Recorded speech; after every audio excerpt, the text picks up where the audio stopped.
తోమ అడిగాడు, ఎక్కడికి వెళ్తావు యేసయ్యా అని. నేనే మార్గం, సత్యం, జీవం.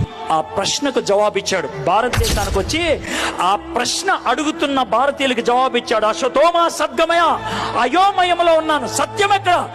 యేసయ్య నేనే సత్యం అన్నాడు. తమసోమ జ్యోతిర్గమయ, అంధకారంలో ఉన్నాను, వెలుగెక్కడ? యేసయ్య నేనే వెలుగు అన్నాడు. మృత్యోర్మ అమృతాంగమయ, సావు భయములో ఉన్నాను, అమృతం ఎవరిస్తారు? యేసయ్య అన్నాడు నేనే పునరుద్ధానాన్ని, నిత్య జీవాన్ని. యేసయ్య ఇచ్చిన సమాధానాన్ని పట్టుకొని భారతదేశానికి వచ్చాడు. యేసయ్య ఇచ్చిన అనుభవాన్ని పట్టుకొని భారతదేశానికి వచ్చాడు. భారతదేశానికి సువార్త బ్రిటిష్ వాళ్ళు తీసుకురాలా, భారతదేశానికి సువార్త అమెరికా వాళ్ళు తీసుకురాలా, భారతదేశానికి సువార్త ఐరోపా ఖండము నుంచి రాలా, భారతదేశానికి సువార్త ఆసియా ఖండము నుంచి తోమా తీసుకొచ్చితే వచ్చింది. భారతదేశానికి సువార్త వచ్చింది క్రీస్తు శకం 53 అక్టోబర్ నెలలో.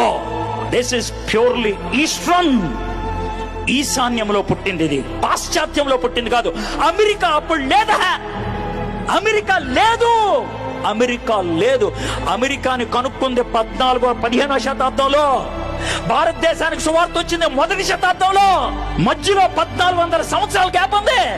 దేవుడు భారతదేశాన్ని ప్రేమిస్తున్నాడయ్యా, నిన్ను ప్రేమిస్తున్నాడు, నన్ను ప్రేమిస్తున్నాడు. అందుకే తన శిష్యుని పంపించాడు భారతదేశానికి.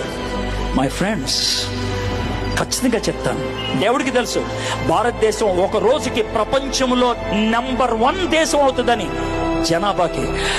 అందుకే సువార్త ఎక్కడ బోధిస్తే ప్రపంచంలో ప్రతి 7వ వ్యక్తికి సువార్త అందుకుంటది.